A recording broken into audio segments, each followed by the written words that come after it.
All right, it looks like we have.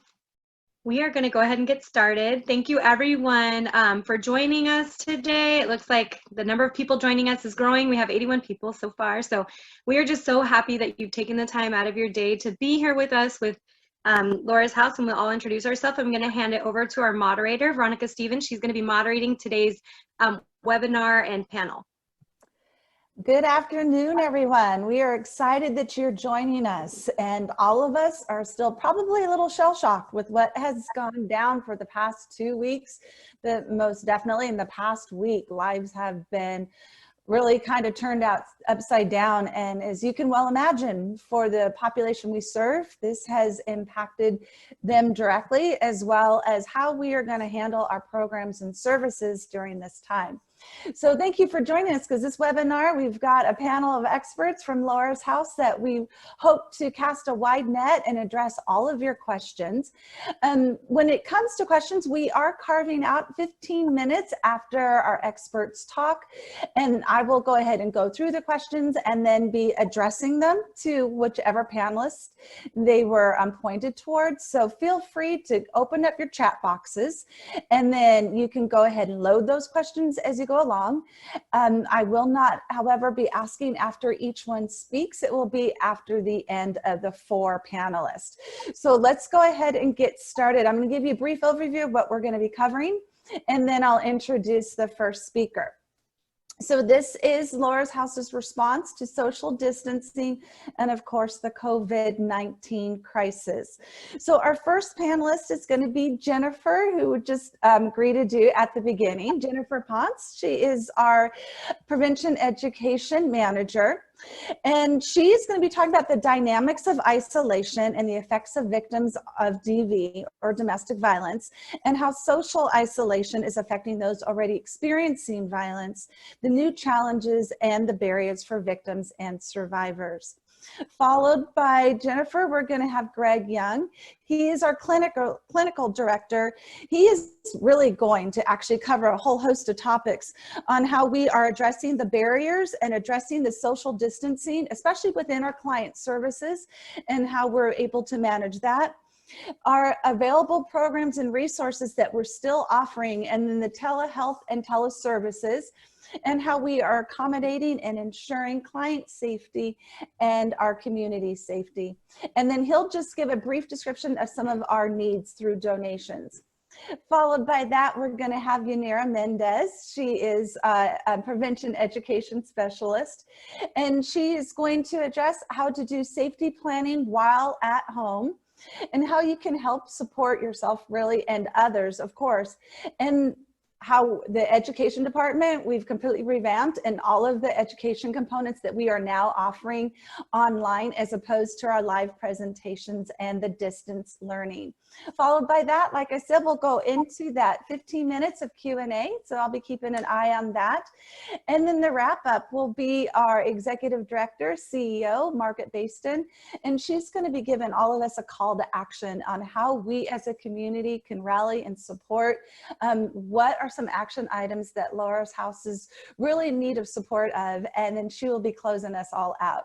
So without further ado, Jennifer, I'm going to kick this off to you and have you go into your 15-minute presentation.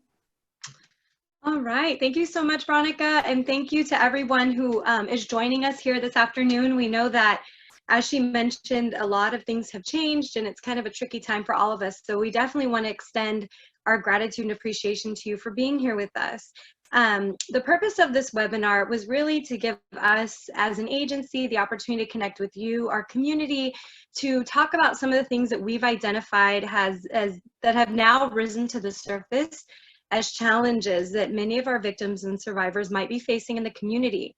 It's important to understand that, you know, we see these things that are happening.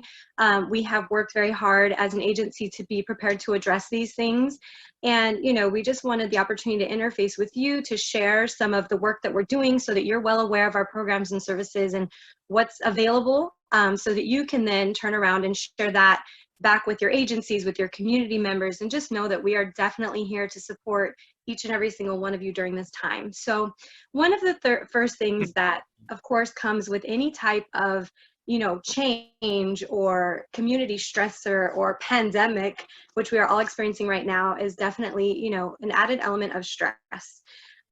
Isolation in and of itself, just kind of a little mini overview of domestic violence for any of you who, have a passion and a drive for this topic, but might not be fully aware of all the dynamics. Isolation is a huge key that a lot of our aggressors use to control a victim.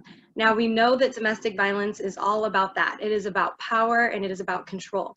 There are a lot of other elements that come to play in unhealthy and harmful relationships, right? Maybe there is substance use happening in the home, someone's lost a job, someone is stressed out. So we see some of these things play out, but we know that at the end of the day, it always is going to come back to that, to this need to maintain power and control over their partner.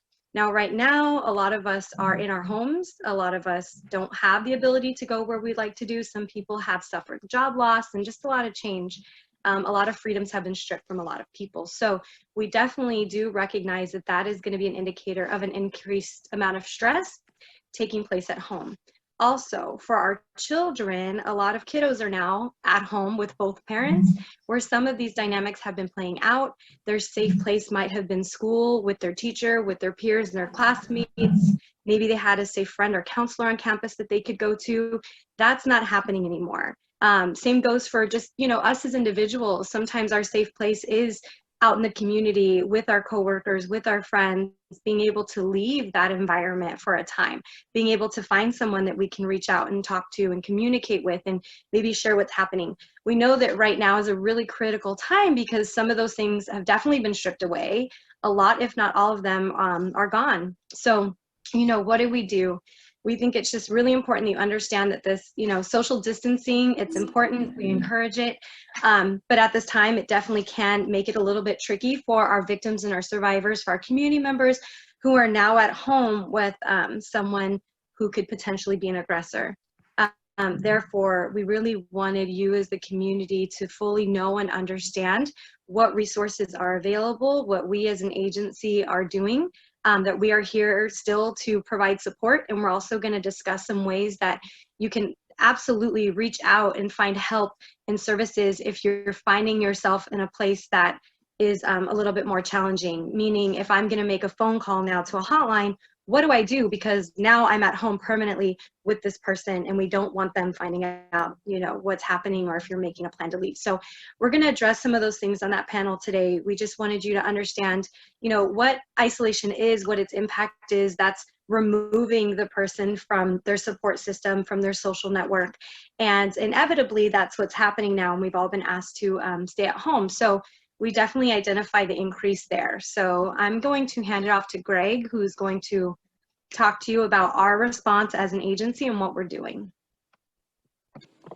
Thank you, Jennifer, and good afternoon, everyone. I'm glad you're able to join, and I hope that you're able to gain some information that will be helpful to you as individuals, or if you are involved in an agency much like ours, that hopefully might be able to help you in addressing some of maybe the issues that we've come across that have been helpful for our agency and our clients.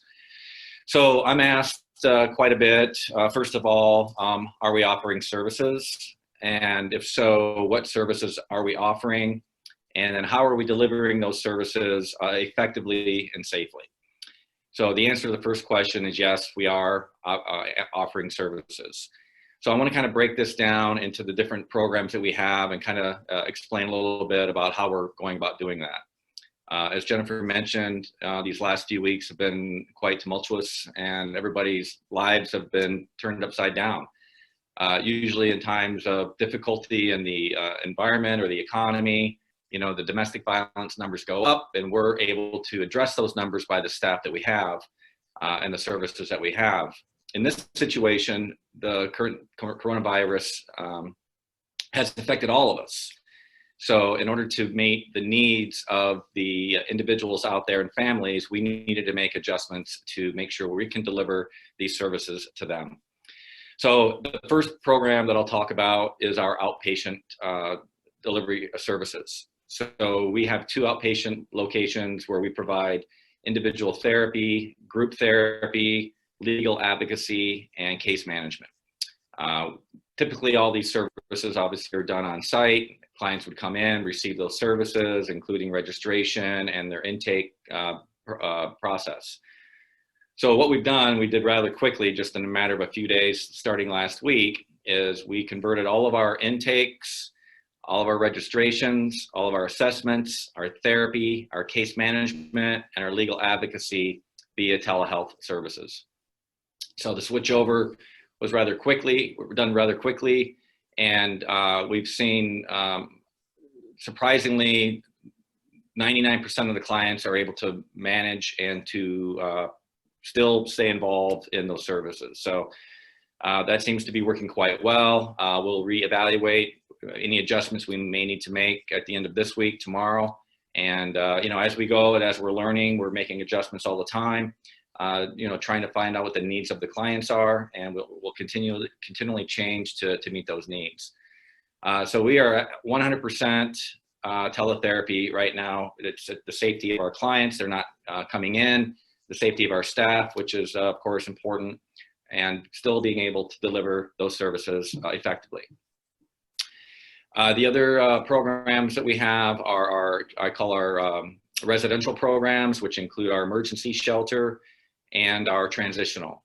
Now, of course, this is a little more difficult because we obviously have clients living on site in those locations, and we have staff going on site to deliver those services. So some of the items we've put in place are the shelter in place. So what this means is the clients will stay in the facility most of the day. They are allowed to go out for a certain number of minutes or for a certain period of time so they can get some fresh air, get a little exercise. Much like all of us, the social distancing is required. They're not able, it shouldn't be, meeting in large groups. And being educated on what's happening, and so the staff is educating all the clients on what's happening, the different measures as the governor talks, and as we get more news, we're providing that news immediately to the clients at hand.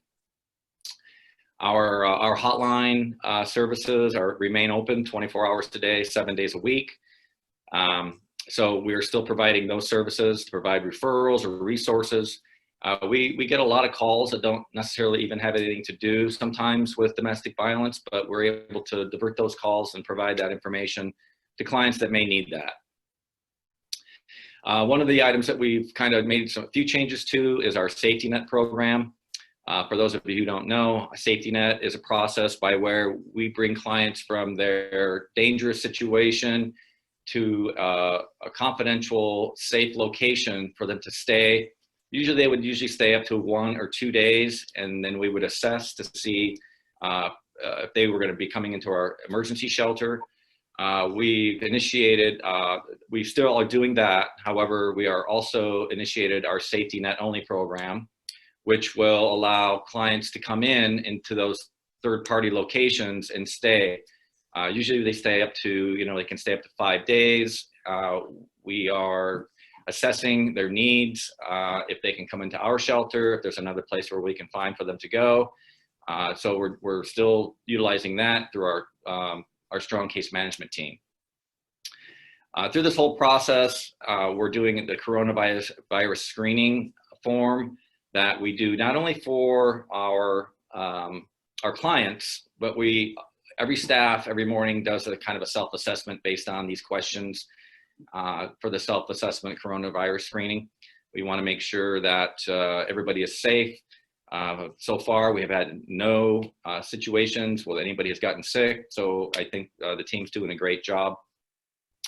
Also at the shelter is we have only one family per room in the event we need to isolate somebody in their room if they do get sick. So we do have a number of people we can take, and that's based on the number of rooms.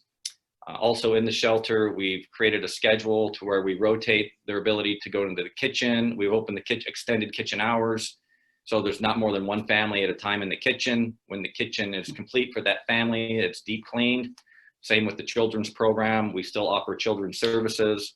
However, it will be the children, one family at a time, and then the room is cleaned. So that's how we're managing that.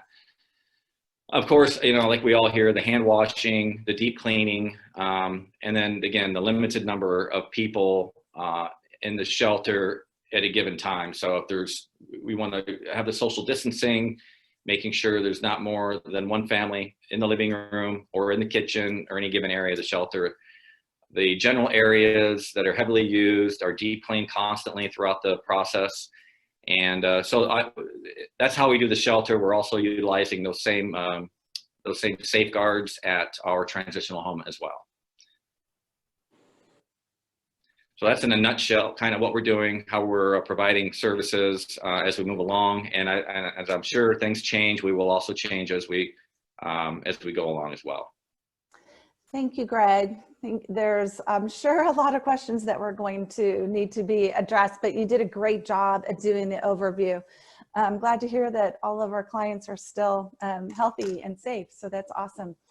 Okay, so next we're going to hear from Yanira, and she's going to go ahead and bring us into the education department, what we're doing here, as well as address some other issues. So Yanira, feel free to take over. Hi there. Thank you. Good afternoon, everyone. It's great to have you all join us. It's wonderful to see that there are 100 people on here. And we get it. Right now, it's such a tricky time to really learn more about this and seeing how we can help still as much as we have been helping. And so I'm going to talk about safety plans. Now, a safety plan, for those of you that aren't aware, it's basically implementing some type of safety measure in a person's everyday life. So someone can implement the safety plan, whether someone stays in a relationship or whether someone leaves a relationship. You can implement a safety plan to anyone, and you really cater it to a person's life. So some components of a safety plan can include like creating a code word. So for instance, you would create this code word with someone that you trust and someone that's safe. So for example, if I were to establish a code word with Jennifer, it could be like television. And if I text Jennifer television, this is a way for me to notify her that I am in trouble and for her to seek out the help, whatever help that could look like.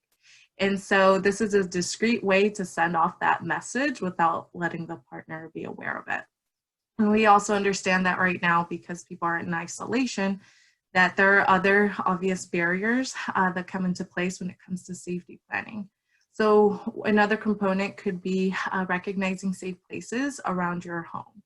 So this could include, for instance, let's say there's an escalation between you and your partner and you're in the kitchen. Maybe moving away from the kitchen towards the living room. Could be an example of finding a safe place within the home. And the reason for that is because a kitchen can have objects that can be used as weapons. And so different components like that, and also recognizing escape routes around the home, such as windows, doors, back doors, and what that looks like. And we understand that some of our survivors and victims are have children in place, so even having children in on that safety plan could be beneficial as well, however much you'd like to involve children in that. And so there could be other components to it as well. For instance, if someone wants to leave the relationship and they're creating a plan for how that looks like, even having a bag hidden somewhere in a safe location that has that includes things such as important documents, such as important identification papers, medications, cash, extra clothes, and other personal items could be helpful in that, in knowing other people, knowing safe people, and a safe support system to have. And ultimately, take care of yourself too. We understand that there's already a pandemic happening, and this adds heightened anxiety, depression, whatever it could be that someone's already going through. And so taking care of yourself is extremely important as well. And again, we're in isolation, so sometimes taking care of yourself can be limited, but you can find a safe space to process the feelings that you're feeling and ultimately doing things that make you happy.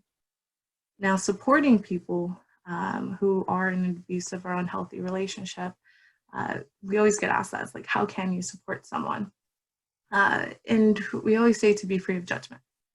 Be free of judgment, believe this person, support this person. tell them it isn't their fault, and let them know of safety plans and what that looks like if they're interested in that. So that's extremely important. As Jennifer mentioned, the whole reason why this happens is because someone has power and control over another individual. So the last thing that they need is to have someone else try to take more power and control away from them.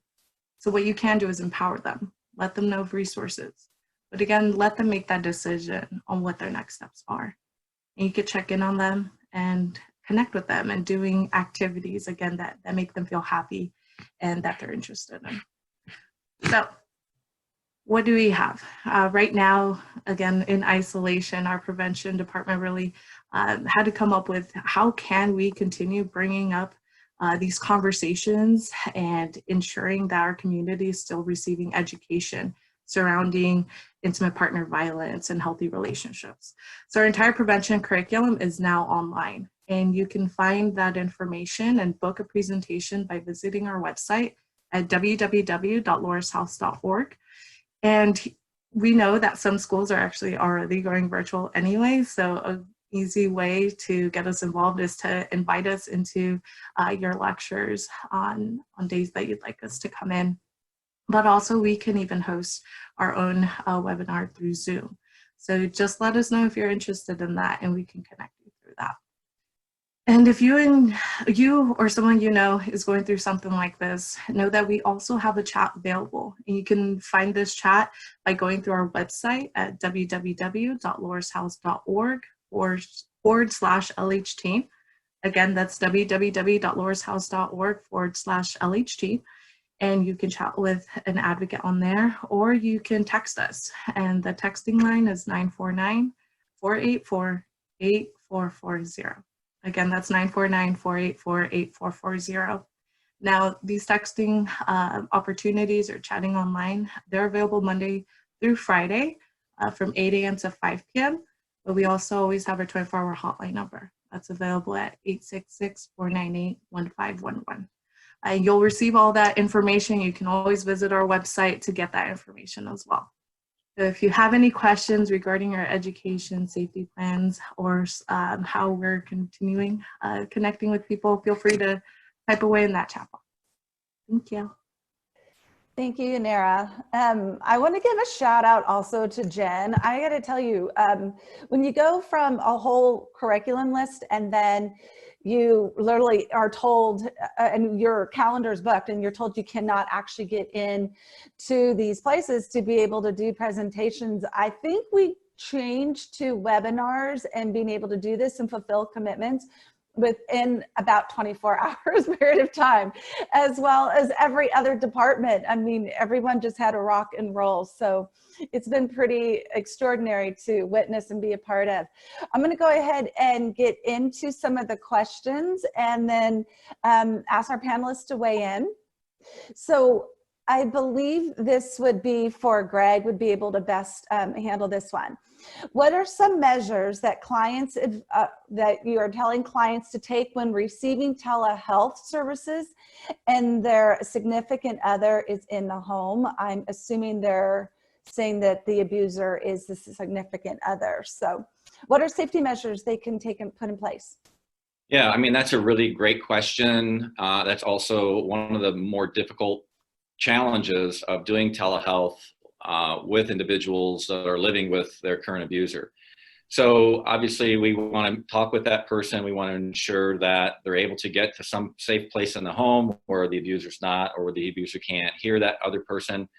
What seems to be working quite well is because the individuals are used to coming here to our location to receive those services. So we just ask, hey, look, you know, can you just get in your car and can you drive somewhere safe, or in a parking lot, or just sit in your car somewhere where, you know, the abuser is used to you leaving and going doing something. So at least you're still not in the home, and you can get to a safe place to provide that telehealth service. So that seems to be working the best. But that is a big caution. All the safeguards we try to put in place and making sure that no one is, you know, encroaching on that privacy, especially the abuser, it would be, you know, quite devastating actually. So. Yeah. Yeah, and I think that that is important, is that although we're told to shelter in place and we're not allowed to go to work and stuff, we are allowed to go outside and maintain that social distancing. So you can most certainly empower your loved ones with, you know, go for a walk and have the earbuds in so that you can make those calls. So we're not on lockdown like that per se, and hopefully people are able to go out and get some fresh air. Someone is asking if this webinar is being recorded. I know we're going live on Facebook and Facebook records, but through Zoom. Jennifer, is this being recorded? Yeah, actually the webinar is being recorded, and if you would like, we can find a way to send you the link. It will be a cloud recording that would be easily accessible via a link. So I'm sure we'd be more than happy to share that with you if you'd like to come back and just reference anything that we discussed today, especially if this is information that you would love to share, please share. And I do want to add, thank you, Unira, for putting the text number in there. If anyone at the end of this, we will show you, our email addresses. Please take note. Feel free to reach out to us if we can support you in any way. But there are additional text crisis lines that are available. So if something's not DV specific per se, like there's something else that's going on, we did put together a list of some other additional text lines, just because we know that that might be needed also at this time. And I believe we also have the suicide hotline as one of our phone numbers that we have as our resources as well. That is another thing that we have in our information packet that's really important during this time, to make sure that we have those resources, not just for ourselves, but for our loved ones that might be really through this isolation having an incredibly difficult time. Okay, Greg, I'm going to bounce it back to you.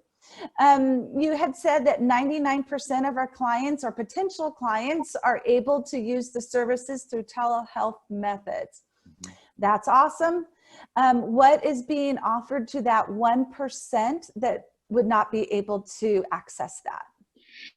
Yeah, no, that's another great question. So when I'm looking at the numbers, what has actually occurred is the 1% that's not receiving services right now are those that have chosen to take a break, as they put it. So it's not that they're not able to, it's that they've chosen not to. And typically those are the clients we've been working with for a while now, and they maybe get overwhelmed, and they want to take a little break. Of course, we can't force them to receive services, but we always let them know that we're here to provide the service that they need, and they can call back at any time to receive that. Okay, that's awesome. This is kind of a technical question. I'm going to throw it your way, Unira or Jennifer. What program do you use for your text line? And is it 24/7 like our hotline? Excellent question. Jennifer, do you want to take that? Oh, I got it. Sorry, I was Oh, Unira? Okay, perfect. Yeah, so for our text line, we use the platform called iCarol. Again, that's iCarol, and it's business hours. So it is Monday through Friday, 8 a.m. to 5 p.m. But there are 24-hour text lines and crisis lines that we can plug in there too. I believe we're also going to post some referral numbers on there too. So we can add that as well. Okay, and then just a little bit of a not technical, but an overall question that I get asked all the time doing community education, but I'm going to go ahead and jump it over to Greg. How many residents does our facility house? So that would be the emergency shelter, and how long can they stay? I would add to that, go ahead and tell them about our two programs. So the emergency shelter and what programs and services are there, how long they stay, and then if they need continuous support, introduce our transitional care as well. Right. So yeah, right. So we have two different residential programs. The one is our emergency shelter, and the typical length of stay they're allowed to stay is up to 45 days. There might be a little flexibility right now with that, depending on some of the the grants and the federal and state guidelines, but we're trying to work with those agencies to make sure we can maximize that stay. The shelter actually has 42 beds and 10 cribs. However, and we've been at capacity quite a few times these last few years. However, as I stated earlier, we put in place a one family per room, and there's 10 rooms.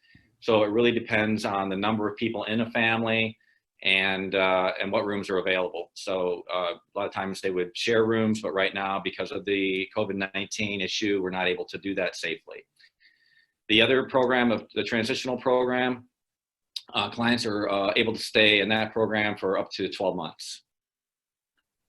Perfect.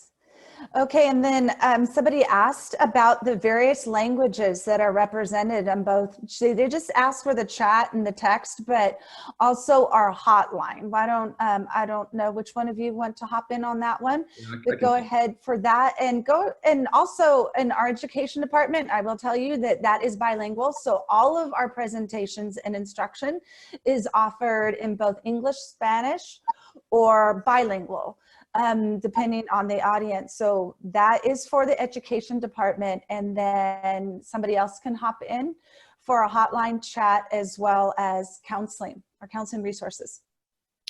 Yeah, so we do encounter a lot of different languages, especially through hotline, and being able to provide those services is pretty crucial. We do have quite a few different staff who speak various languages, but we don't have all the staff that can speak all the languages that we get. And so in those cases, what we do is we utilize two different language service programs. One is Language Line, and the other is Voices for Health. And so this is a third-party translation service that will call and will connect on the call, a three-way call that will translate that service, either via voice, or if the person is hearing impaired, we can do sign language on that. And that goes across all programs. That's awesome. Jennifer Yanero, you want to hop in on what's offered for our chat, our online chat, as well as not just languages, but the hours that somebody is manning that platform? Yes, so we have, and I actually just chatted on the chat board, the national numbers too, but our Heart chat is available Monday through Friday, 8 a.m. to 5 p.m. And we do have Spanish. So the staff that are covering that are by. Great question, thank you. That's awesome. And then someone wanted to know, what are some of the case management and advocacy services offered at Laura's house? There are definitely different programs and services that we offer. I think you've heard about the emergency shelter, so as transitional housing, counseling resources. Greg, I think it'd be good if you get a little bit more into what kind of counseling resources. And we haven't even touched on domestic violence advocacy that we have as well. And I think it's important that we get into that. When that is addressed, I would also encourage you, now that the courts, I assume, and maybe you can touch on, are the courts closed during this time of social distancing? And what is happening to those clients that are in need of or have restraining orders? How are we doing case management? Okay, I'll take a shot at that. So we do have an extensive case management team, and in addition to the legal advocacy team. So I'll separate those two out for the moment. So the case management team, we have case management services, not only for our shelter and transitional clients, but also the clients that would normally come to the outpatient clinics. And so they do some very similar things. However, when they go to shelter, I look at shelter is more of an immediate need, and they seem to be in more, delivery of services for like extended, shelter, affordable housing, maybe some medical services, childcare, things of that nature. So our case managers work with the clients extensively and getting them placed longer term, because they're only at our shelter for up to 45 days. Now, there are several other transitional programs out there in addition to ours. So they may go to our transitional program, they may go to another transitional program. In addition to the living services, they work with them at all locations and, life skills. Once we can get them stabilized, we work with them on, many of them have never worked or had budgeted money or knows how to spend, how to, offer good transportation or work with childcare. So we have all these services that case managers work with them on to basically teach them these life skills during this time, because we want to help them become self-sustainable and be able to navigate, now that they're making a great stride and a change in their life. As far as and that goes into like immigration services. It goes into, you know, food and shelter, you know, other resources that are available to them to receive money for, you know, their children and food. So there are a ton of services out there available to them. They're just not aware of. And so the case managers basically help connect them to those services that we don't offer, actually provide. The legal advocacy, so the courts are closed. They are doing, from what I understand, they are doing restraining orders, emergency restraining orders, and they are doing the similar program services through the telehealth with the clients. I mean, in some cases where they need to sign a document or something like that, they're able to meet and make that happen. But a lot of that can be done through the technology that we have. Thank you. So someone has asked, what do you do if the aggressor actually gets COVID-19? So now you're really stuck in the home, and you're probably going to be the one who is being the caretaker during this time. So how would you best manage that situation? Well, that's a good question. I mean, we're kind of all learning what to do as we go along here in different situations. I think, you know, every situation may be a little different. If the abuser or even if the client themselves were, you know, symptomatic for COVID-19, they would obviously be tested, I think, and take the directions of the doctor and how they should be quarantined, whether in the home or not in the home. You know, I think that we can still provide services to somebody based on our technology to serve their needs via the telehealth if they're symptomatic. If the abuser is symptomatic, it's up to the client if they want to leave that residence and, you know, go into our safety net program or some other location.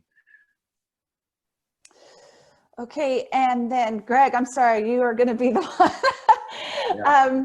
Are we offering support groups at this time? So is there, I know we're doing one-on-one counseling, that's remaining in place, but how about like our PEP and some of the larger support groups like Dating After Abuse and all of those programs?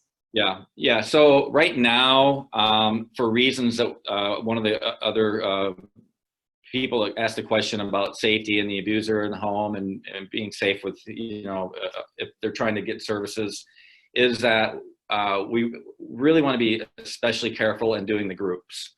So for right now, we've stopped doing groups on telehealth. Now we might do individual PEP, which is a personal empowerment program or something like that.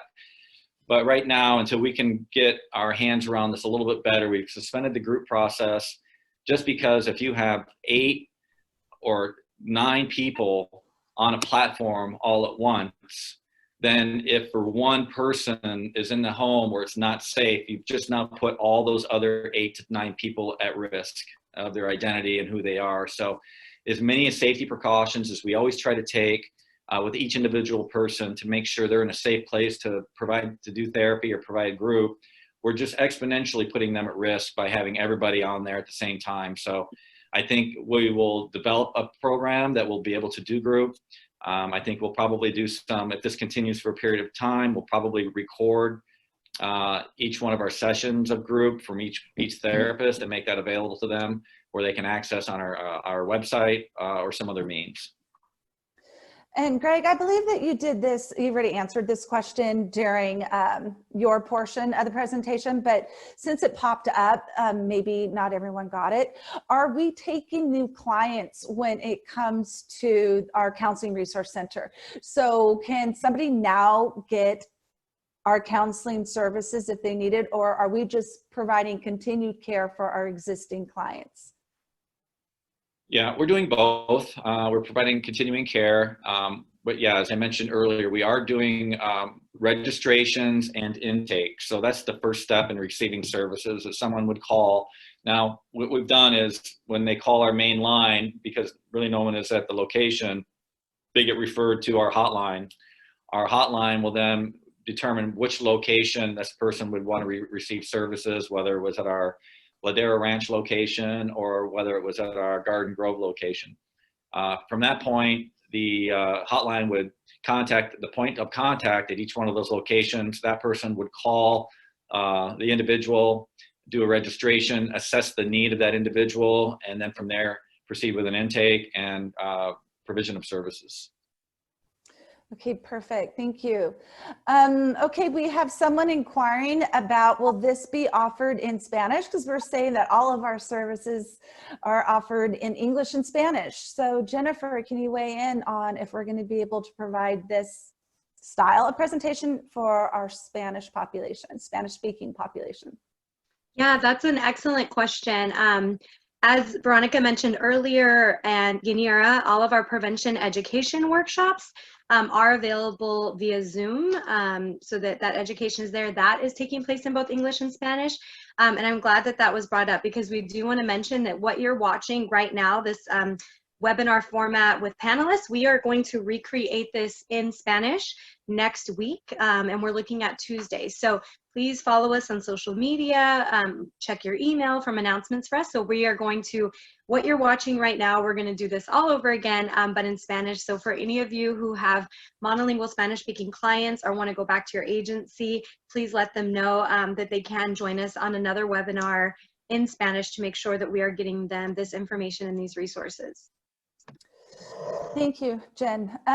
Okay, and then Greg, this is probably for you again. I mean, we all just kind of take for granted that we have laptops and that we have internet service, but the reality is some of the community and their segment of the population that don't have these luxuries. So how are we supporting this portion of the population that maybe don't have the internet and they're not able to access the resources that way? I assume they can still just do that phone conferencing, but what do we have available to clients that don't have access to internet, or perhaps are illiterate and they can't, they aren't able to read? Yeah, well, I mean, in today's world, I know, some people don't have internet. They may not have a computer. I think most people have a phone. So they're able to use their phone, even if it's a flip phone, they can call and receive services that way. If they are in the home and the abuser has the, access to their phone records or access to their account in some way, and they can somehow see the numbers that they're dialing, our clients what they would do, and we recommend they do, is they call 211. And then ask the 211 divert their call to our hotline or our organization for services. That way it doesn't show up on their phone bill as a call to Laura's house. And 211 provides so many different resources that they could easily explain that, for medical help and dental and food. And so that's one way that they're able to help navigate that issue. And somebody is asking, is the hotline and services only accessible for Orange County residents, or is it extended to LA County?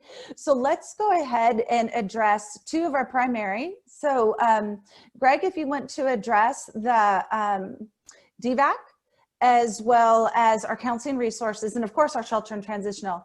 And then Jen, I'm going to bounce over to you on what about our education department, if we are accessible outside of Orange County as well. So Greg, you can start. Okay, so our hotline, we receive calls from all over the United States. And we get people calling from, the East Coast, asking for services, and we have resources all over the United States that we provide. We do clients don't have to be in Orange County for us to provide services and for us to help them. Because our services are in Orange County, we actually get a lot of people from surrounding counties in addition to Orange County, such as San Bernardino, Riverside, San Diego, so LA, so that they don't have to be a resident of Orange County to receive those services. And now I'm not sure I quite understand the question about DVAC. So can you? It was the same thing. So you just answered it. The person just wanted to know if, and some agencies do, they can only, really their grants or their donors, it is for Orange County residents only. So you are saying it doesn't matter, right, that we will help any individual, whether it's in Orange County or even other states, with our programs and services. Right. Especially if it's a shelter situation and they want to get as far away from the abuser as possible, then yes, our shelter is available to them. Yeah, and then the services that we provide, we do have, for therapy and groups, first of all, our shelter and our transitional, no fees, don't charge fees for that, and our outpatient clinic and our outpatient therapy and case management, we do work on a sliding scale, which can be very minimal. However, if a client is not able to pay anything, they are not required to pay anything. Thank you. Jen, you want to address how we, our education department, what is our scope? Sure. So when we're not safe at home, we definitely do go outside of Orange County. When we have presentations that take place outside of Orange County, our presentations are free. The only thing that we do ask is for a mileage reimbursement, and that's just if we're traveling to San Diego, Los Angeles, Riverside. But other than that, anything that's done in person in Orange County and outside, there is no cost other than miles if we go outside the county. That being said, we are offering all of our education right now online, and that is free of charge because we're not driving anywhere. So if you, as I mentioned, we're going to have our email addresses up at the end of this. Please feel free to either reach out to myself. You can email Yanira. You can also email our general prevention mailbox, which is prevention@laurashouse.org. You can also book your presentation right online, and we are working with a lot of high schools right now who are inviting us into their digital classrooms. We are happy to set up a Zoom meeting or webinar to facilitate that as well, and so far so good. The process has been pretty seamless. So even if you have a small gathering, less than 10 people, of course, in your living room or digitally, however you want to set that up, we'd be more than happy to accommodate that and make sure that we're offering presentations. If you're unaware of what those might look like, we have our HEART program, which stands for Healthy Emotions and Attitudes in Relationships Today, which is our teen dating violence prevention program. That curriculum actually has expanded. So we have 6 subtopics that we offer now: bullying, communication and conflict resolution, bystander intervention, healthy masculinity, empowerment and self-esteem, and media literacy. So all of those topics are available. We also have our general domestic violence DV 101 presentation in both English and Spanish available. We do have from beauty professionals, which that might be a rarity since no one's really together now. And lastly, I was going to mention, I know Greg had said, these group therapies aren't happening, but we do have our family violence curriculum, which is amazing. And that was actually launched earlier this year. We're going to be putting that, we're going to be recording it in an online format so that some of our clients who are needing the additional education can access that presentation to get a little bit more education on family dynamics and how to maintain some healthy family dynamics and boundaries in the home, especially right now with the social isolation and distancing. So feel free to go ahead and book your presentation, and we are definitely available for that. And yeah. Perfect, thank you. Greg, someone wants to know, is the counseling happening? So is it happening only by phone, or is there video conferencing going on where there can be some FaceTiming? And how does that apply to the HIPAA laws and the confidentiality in those platforms? Yeah, so we're doing most of it through the telehealth. When I say telehealth, it's the face. It's not, we don't use FaceTime, but we're using a HIPAA compliant platform. The Board of Behavioral Sciences, and also known as the BBS and CAMPT, and some of the regulations have softened a little bit on these just to make sure that the clients right now are able to get these services. So the clients that are not comfortable with that, or like the previous question, don't have access to that, they can do that by phone.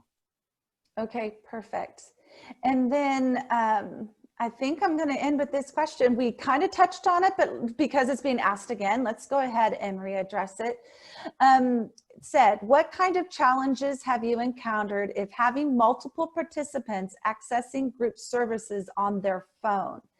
These are participants who do not have access to computers and or Wi-Fi.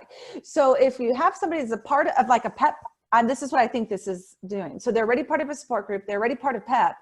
Everybody there has their own computer and maybe their Wi-Fi, but then you've got this other individual who is a part of it, but they don't have access to that.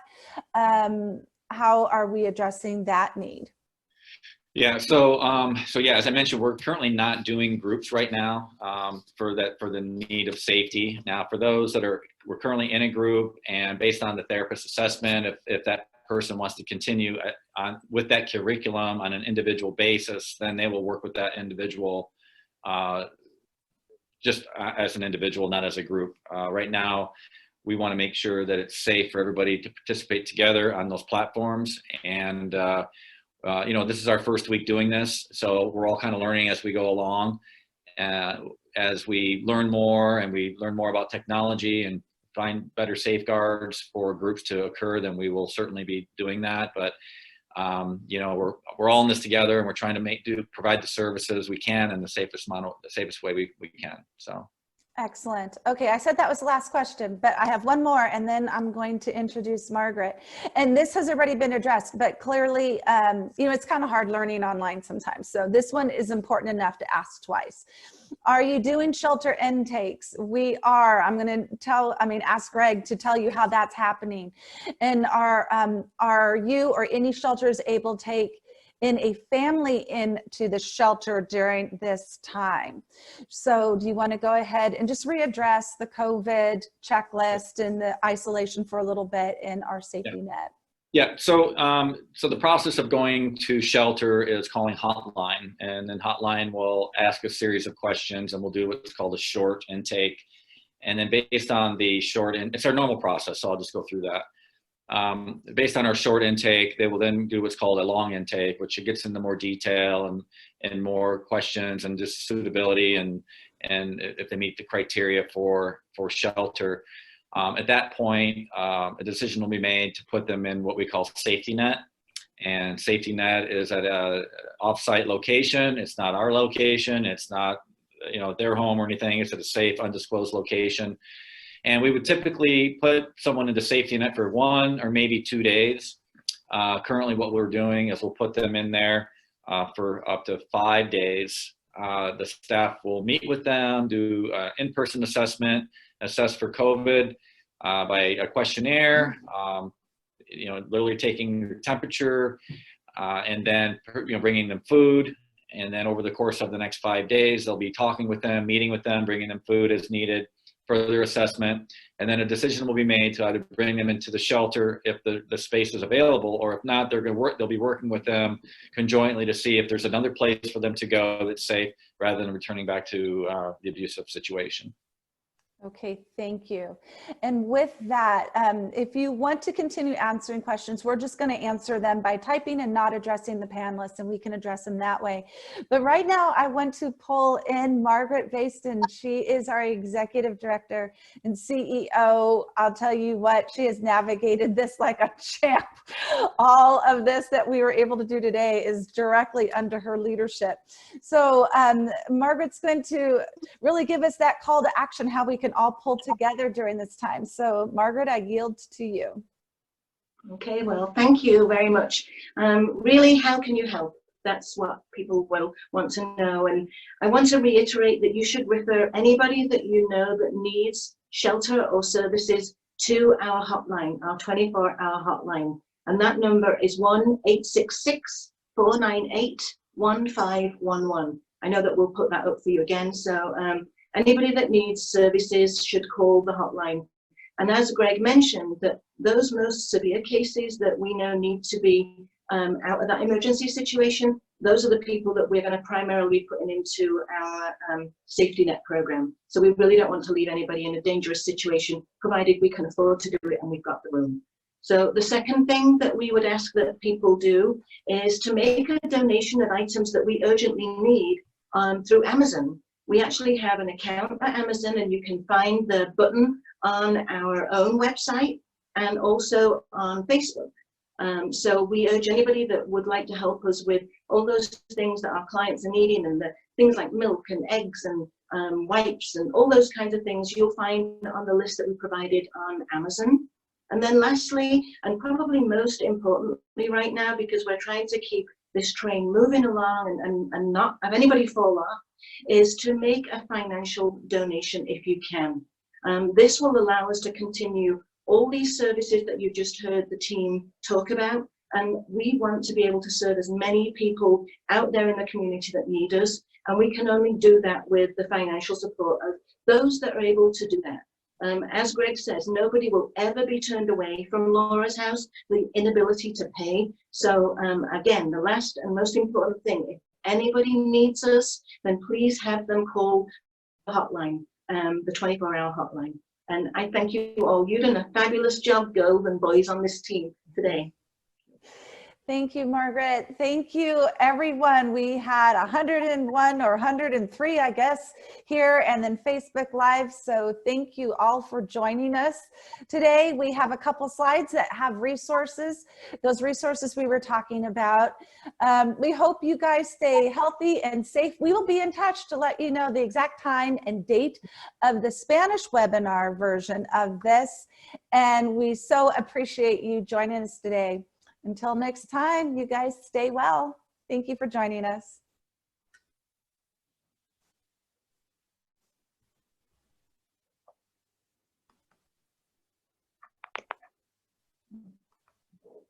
For those who stay on, we will leave this up and looping for a little bit. So anyone who would like to take note of email addresses, our phone number, our hotline number, it's all here for you. So we are going to leave this up for a little bit, but bye and thank you again for joining us.